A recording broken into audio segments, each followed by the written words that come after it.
Bueno amigos de Centripio, ¿cómo están? El día de hoy venimos con esta serie de lo que es cómo prepararnos para una entrevista técnica.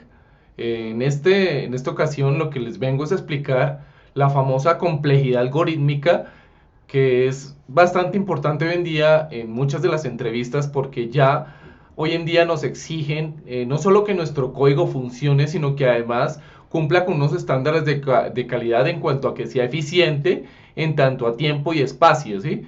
Les estoy hablando del famoso Big O, que es la misma complejidad algorítmica y es la que vamos a ver a continuación. Créanme que este material es bastante interesante y les va a gustar muchísimo y pues he estudiado bastante para sintetizarlo lo mejor posible y que les agrade bastante. Entonces, vamos a empezar. ¿Qué es el famoso Big O? Realmente esto es una métrica que lo que nos hace es medir la eficiencia de un algoritmo, ¿sí? La eficiencia de un algoritmo la podemos medir, como les hablaba, por espacio o por tiempo, que en últimas esto tiene que ver es con la memoria que utilizo o el espacio que utilizo versus también la eficiencia, que ya vamos a ver en la diapositiva siguiente cómo funciona. Hoy en día, como les comentaba, no es suficiente con que un algoritmo funcione, sino también se mide esta eficiencia. ¿Qué tan rápido es un algoritmo? ¿Qué tan rápido es una función? No es lo mismo hacer un algoritmo que se demore 10 minutos, por ejemplo, con grandes cantidades de datos, a uno que se demore un minuto. Entonces, ¿por qué es tan importante hoy en día esto? Bien, ustedes dirán, pero es que hoy las máquinas tienen demasiado poder de cómputo, ya los gigas son grandísimos, los discos son grandísimos. Sí, efectivamente, todo esto es cierto y las máquinas son mucho más poderosas que lo que eran hace algunos años, pero hay un tema adicional y es que hoy en día necesitamos el concepto de escalabilidad. Y muchos de ustedes ya han escuchado hablar del tema de microservicios también. Aquí aplica bastante esto también porque un microservicio se puede escalar y también este escalamiento de este microservicio depende también de qué tan bueno es el código y las funciones que yo estoy realizando en torno a este microservicio. Entonces, entre más rápido, entre más eficiente sea, pues mucho mejor. Por eso hoy en día se valora mucho el tema de que un algoritmo sea eficiente y no desperdiciar recursos. Es decir, no era como antes que porque yo tenía demasiada máquina, entonces ya no me preocupo porque voy a ocupar demasiada memoria o porque mi algoritmo no sea lo suficientemente rápido, sino que tengo que optimizar al máximo mis recursos. ¿Por qué? Porque también los microservicios, si se acuerdan, funcionan en la nube. Y en la nube a nosotros nos cobran precisamente por los recursos que yo esté consumiendo en capacidad de máquina. Entonces, si yo hago un algoritmo ineficiente, ¿qué voy a hacer? Pues también voy a perder dinero. ¿Por qué? Porque voy a consumir recursos innecesariamente. Es cuando voy a consumir recursos innecesarios cuando pude haber hecho un algoritmo mucho más eficiente que pues me ahorre costos y que además haga que mi software sea mucho más rápido, ¿no? Les voy a poner un ejemplo con el tema de Big O, es un ejemplo bastante, digamos que natural. Algunos de ustedes pues ya lo habrán escuchado en alguna otra ocasión. Y es, por ejemplo, es un caso de uso muy típico, yo quiero enviar un archivo a un amigo, ¿sí? Entonces, lo primero que se me ocurre a mí para enviar ese archivo es, bueno, voy a enviarlo por email. Si el archivo es un poquito más grande que lo que recibe el email, pues lo voy a enviar por un servicio de FTP, pero digamos que lo voy a enviar por un medio electrónico, ¿cierto? Esa sería una opción, ¿sí? Y de pronto es la que primero pensamos nosotros como ingenieros de sistemas. Pero de pronto a algunos no se nos ha ocurrido la opción 2 y es, ¿por qué no enviar el archivo por avión? Es decir, yo voy, compro un tiquete, me monto en un avión y voy y llevo el archivo personalmente. Algunos dirán, pero pues esto es absurdo, ¿no? O sea, ¿por qué voy a utilizar un avión cuando yo puedo enviar el archivo por un medio electrónico? Bueno, aquí es donde viene el tema de qué tamaño es mi archivo, ¿no? Si es un archivo más o menos pequeño o un tamaño mediano, eh, pues yo lo puedo enviar a través de un servicio FTP o a través de un email. Pero ¿qué pasa si, por ejemplo, mi archivo es, no sé, es tan grande que, que se va a demorar más si yo lo envío por un medio electrónico a que si lo envío a que si voy cojo un avión y lo entrego personalmente. Esto puede llegar a ocurrir, por ejemplo, no sé, un archivo de 10 terabytes. Podría llegar a demorarme, no sé, una semana enviando el archivo, ¿sí?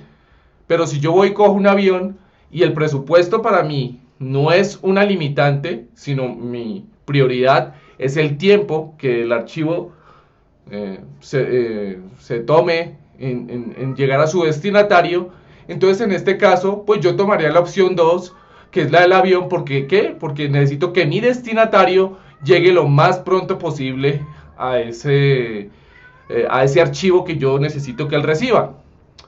Es un ejemplo, si se dan cuenta, pues muy simple, pero nos da también una visión de lo importante que es la complejidad algorítmica. Ahora bien, cuando hablamos de tipos de complejidad, como ya les comentaba, pues uno es la complejidad del tiempo y otro es la complejidad del espacio, ¿sí? Cuando hablamos de tiempo, que es lo que más usamos comúnmente, el tiempo nos mide qué tan eficiente es mi algoritmo en cuanto a que se demore menos, ¿no? O sea, lo más rápido posible, lo más eficientemente rápido por ejemplo, no sé, que un algoritmo se demore un minuto versus otro que se demore 20 minutos, pues va a ser mucho más valorado. Aquí de la mano va el tiempo, la complejidad del espacio, ¿sí? Van de la mano y esto es un trade-off, ¿sí? Generalmente nosotros le damos más importancia a la complejidad del tiempo que a la complejidad del espacio, pero igual van de la mano y lo que dicen es que, o lo que se dice es que nosotros deberíamos elaborar algoritmos lo suficientemente rápidos con el espacio que yo tenga disponible, ¿sí? Hoy en día, pues el espacio, sí, ya sabemos que es mucho más amplio que lo que era antes, pero sin embargo, hay momentos en los cuales puedo yo llegar a pensar, hey, ¿para qué voy a utilizar una variable double? Si puedo utilizar una variable entera, y la double pues me va a ocupar mucha más memoria, ¿no? Entonces es para que piensen en este tipo de cosas cuando están haciendo sus algoritmos, pero siempre teniendo en cuenta la velocidad. Entonces, como les digo, esto es un trade-off y van de la mano. Ahora bien, les quiero mostrar una gráfica en el cual ustedes se pueden dar cuenta cómo es la complejidad algorítmica cuando hablamos de los famosos O, ¿sí? Entonces, cuando yo tengo O de 1, que es una complejidad constante, si nos damos cuenta, es que mi algoritmo siempre se va a demorar el mismo tiempo. Este es el caso del avión que les comentaba ahorita, es decir, un avión siempre, cuando yo envío un archivo por un avión y tomo el tiquete, el avión siempre se va a demorar el mismo tiempo, ¿sí? Independientemente del tamaño del archivo, siempre el avión se va a demorar el mismo tiempo. Así yo, no sé, a menos que haya, no sé, un retraso en el avión o algo así, pero el tiempo real que se demora el avión en vuelo, pues va a ser el mismo tiempo, ¿no? Versus el otro caso, que es cuando yo envío el archivo electrónicamente, ahí sí voy a tener una complejidad lineal, es decir, entre más grande sea mi archivo, mucho más, pues, más tiempo me voy a demorar, y eso nos podemos dar cuenta acá en esta línea, ¿no? Complejidad O de n quiere decir que mi algoritmo se va a demorar mucho más tiempo dependiendo del rango que yo estoy manejando, o más bien de la cantidad que yo estoy manejando. ¿Sí? O sea, entre más cantidad maneje, pues mucho más se va a demorar, que eso sería el equivalente al n acá, ¿sí?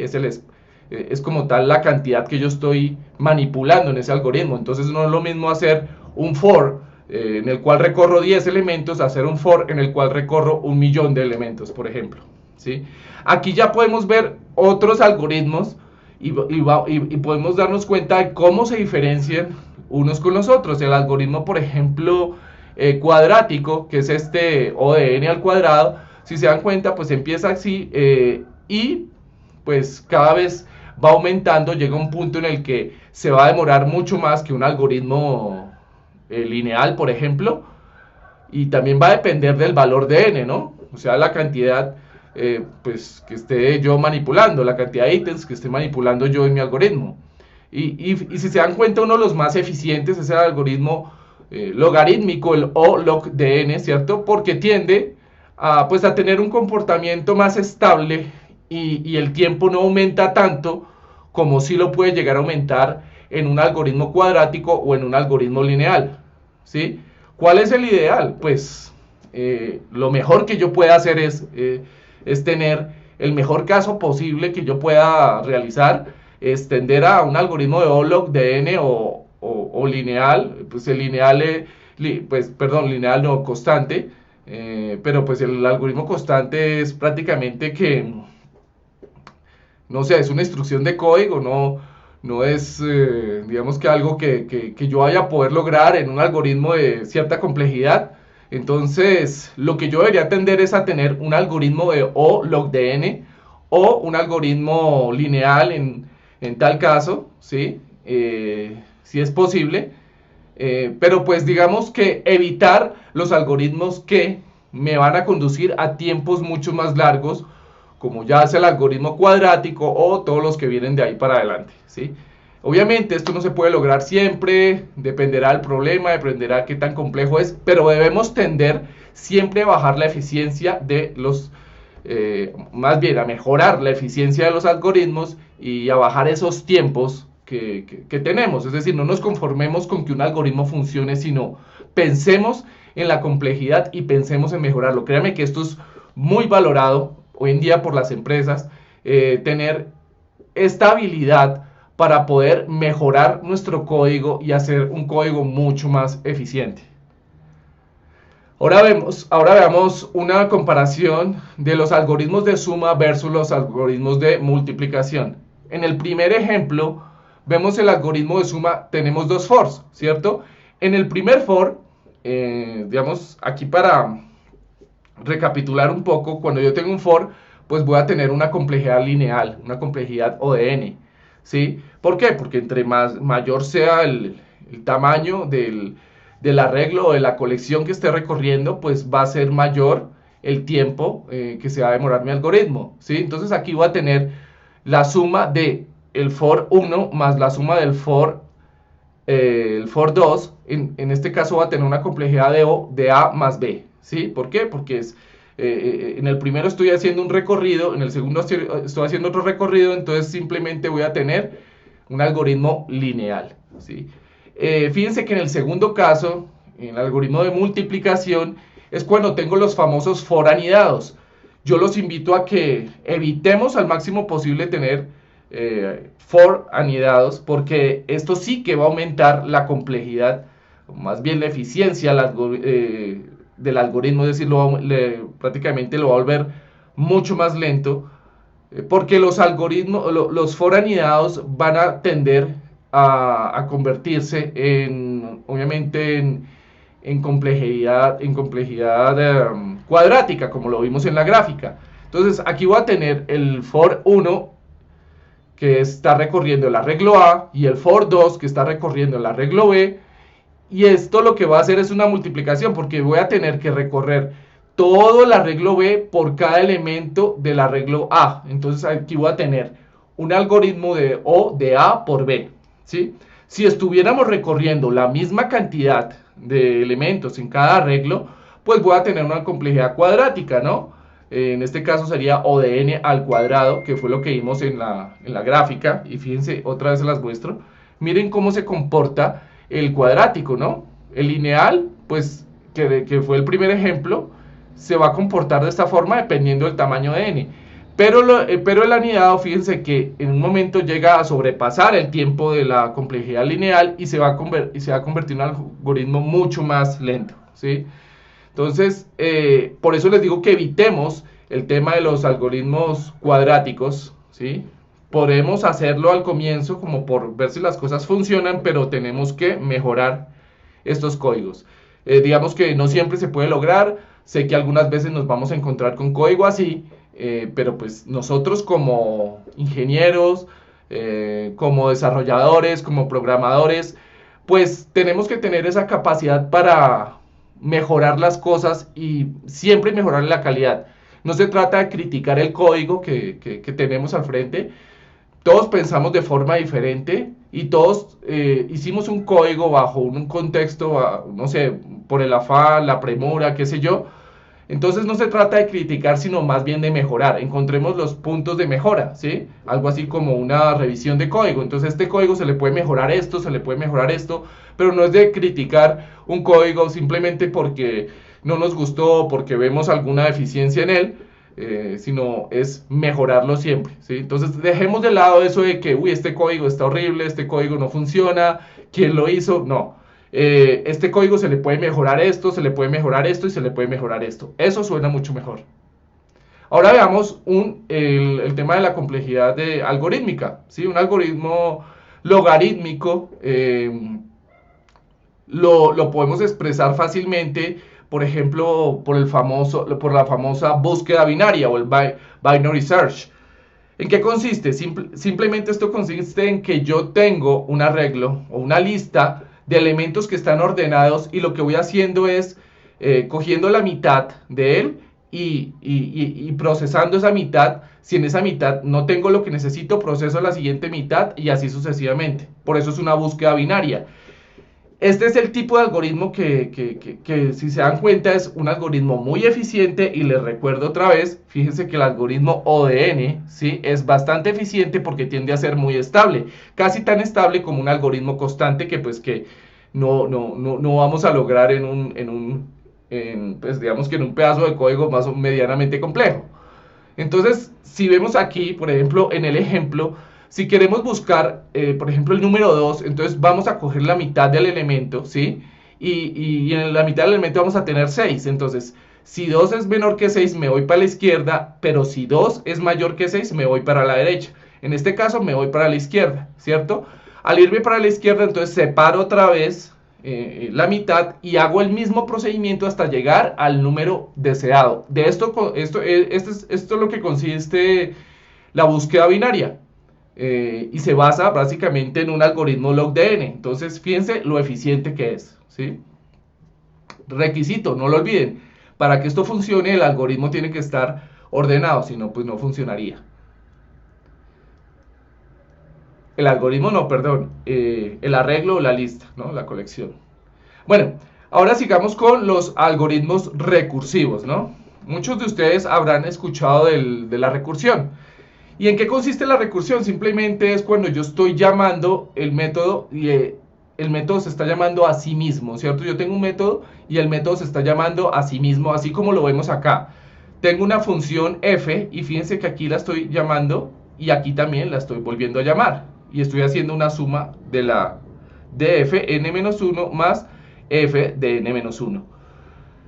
Estos algoritmos recursivos utilizan mucho lo que llamamos el stack, ¿cierto? El stack es la pila de llamadas de métodos que tenemos dentro de Java, por ejemplo, ¿sí? Entonces, cuando yo hago un algoritmo recursivo, por ejemplo, como en este caso, que lo estoy llamando 2 veces, ¿sí? Fíjense cómo llega a funcionar esta parte. Entonces, por ejemplo, si yo llamo a f de 4, ¿cierto? Entonces se va a llamar f de 3 más f de 3. ¿Sí? A su vez, f de 3 va a llamar a f de 2 más f de 2, ¿sí? Porque aquí va fn-1, fn-1. Y a su vez, f de 2 va a llamar a f de 1, que aquí es cuando el algoritmo termina, ¿cierto? Porque siempre tiene que, en la recursión siempre tiene que haber un caso en el cual se termina, si no nos quedaríamos en un stack overflow. Y pues prácticamente el algoritmo nunca terminaría. Y aquí F2 pues también va a llamar F1, F1 y aquí sucesivamente lo mismo, ¿sí? Todo esto hasta terminar, ¿verdad? A lo que voy con esto es que fíjense que aquí yo tengo 4 niveles, ¿sí? O sea, el primer nivel es F de 4, sigo F de 3, luego tengo el nivel F de 2 y luego tengo el nivel F de 1. Entonces fíjense que en F de 4 simplemente se llama una sola vez, entonces sería como un 2 a la 0 igual a 1, ¿cierto? Cuando voy en F3 se llama 2 veces, entonces voy 2 a la 1 me va a dar 2, ¿cierto? Cuando voy en F2 tengo que llamarlo 4 veces, entonces seguiría 2 a la 2 que sería 4. Y cuando voy en el último nivel se llama 8 veces, que sería 2 a la 3. Entonces se dan cuenta, ya hay una secuencia, 2 a la 0, 2 a la 1, 2 a la 2, 2 a la 3 y así sucesivamente. Entonces, esto quiere decir que la complejidad del algoritmo es O de 2 a la n, ¿sí? ¿Por qué 2? Porque tengo dos llamadas recursivas, ¿sí? Si aquí tuviera otro más, por ejemplo, otro más f de 1 sería, en este caso, la complejidad de 3 a la n. Entonces, cuantas veces se llame la recursión acá, esa va a ser mi base. Yo iría algoritmo de O de 2 a la n, 3 a la n, 4 a la n, y bueno, ya el n es el que yo le envíe, ¿no? A esto se refiere el algoritmo recursivo. Recuerden esto para que no se les vaya a olvidar. Simplemente tantas llamadas como yo tenga en el algoritmo, eso va a ser lo que va a determinar mi base. 2 a la n, 3 a la n, 4 a la n. Bueno, señores, y creo que esto ha sido todo por hoy. Espero les haya gustado esta continuación de la serie de cómo prepararse para una entrevista técnica. Les aseguro que esto les va a servir muchísimo porque hay muchas preguntas de reclutadores técnicos que indagan sobre este tipo de eficiencia en los algoritmos, y no solo para que lo hagan en su entrevista, sino que lo hagan en su vida diaria, en su trabajo diario y también en las pruebas, ¿por qué no? En las pruebas que les hacen cuando les proponen hacer cierto código. Tengan en cuenta esto, que por ejemplo se utiliza mucho en muchas empresas. A ustedes les mandan a hacer un ejercicio y una de las cosas que se evalúa no solo es que el algoritmo funcione, sino también su eficiencia, su calidad, y bueno, esto es algo que da este valor que realmente está buscando un reclutador. Los invito a tener un código de calidad, un código limpio, y nos vemos en la siguiente cápsula. Hasta luego.